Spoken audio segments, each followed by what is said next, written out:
come from the people. Power is vested in the people. Unfortunately, in Nigeria, the challenge is that we have decided to put the cart before the horse. So everybody in Nigeria is struggling today because we have failed to identify the most important thing that we are supposed to do. Everybody they vex, everybody they happy, but I'm sorry to inform you that anger is not a plan. Say you are dissatisfied with the system is not a strategy. You can be angry for 60 years. Nigerians have been angry for 64 years and counting. If you have been angry for democracy since 1999, if you don't do anything by 2025, you can still be angry till 2050. In fact, you will pass over anger to the next generation. You don't understand? You were shouting up NEPA. The person where you go born today will still shout up NEPA because you have failed to fix power. Now, what is the solution? Everybody has been paying attention. What Nigerian political class has done to us is that they have given everybody take-home assignments. Everybody is struggling to fix something, and then we have left the fundamental basis. The late literally Professor Chinua Achebe said things have fallen apart and the center cannot hold. The question is, if the center has caved, what will happen to the things that are supposed to get support and stamina from it? If you fail to fix governance and leadership, you will just be going around in a vicious circle, struggling with no end.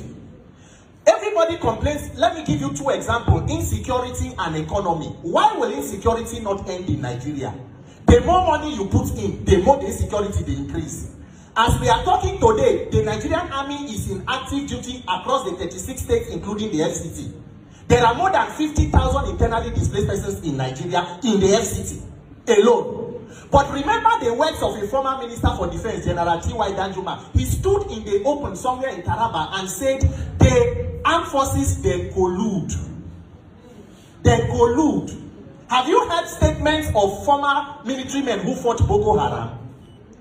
Remember in 2019 when police went to go and arrest a certain kidnapper somewhere in Taraba, men of Nigerian armed forces opened fire on that convoy, killing 3 officers and a civilian, and somehow the kidnapper escaped.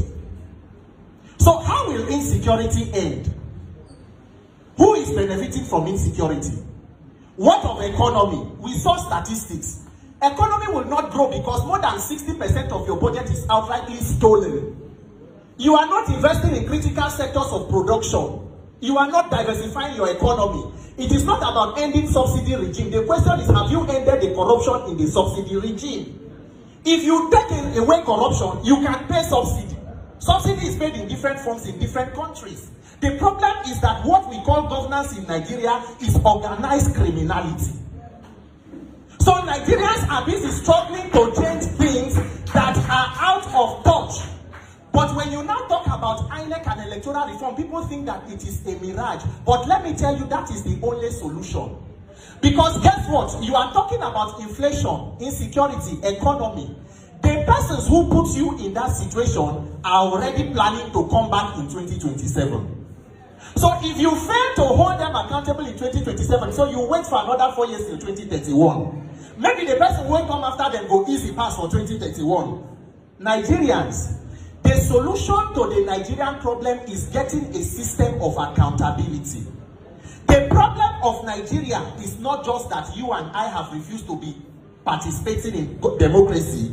It's because we have failed to hold anybody accountable. You can do anything in Nigeria and go away with it if you have the connection. Buhari had 8 years. Buhari brought in a successor. Buhari is a statesman. If you are not careful, if you live long enough, like Babangida, Buhari will write a book about democracy and how he fought for democracy. If you do not do anything, President Tinubu will finish 8 years and will also write a book about how he built economy and fought for democracy in Nigeria. That is why today, as it is, every attention on what we are doing and why we came here today, you see me screaming everywhere, is that we must fix the system to which you can first hold people accountable. But unfortunately, they have made Nigerians to believe that free and fair elections are not possible. It is a lie. It is because we have refused to activate our office of the citizen. Every every Nigerian is too either unbothered or afraid to hold the bull by the horn. They go tell you, say, this same set of senates, they no go give free and fair election. If they not give you, where will you get it from? Maybe you wait for the next people to come.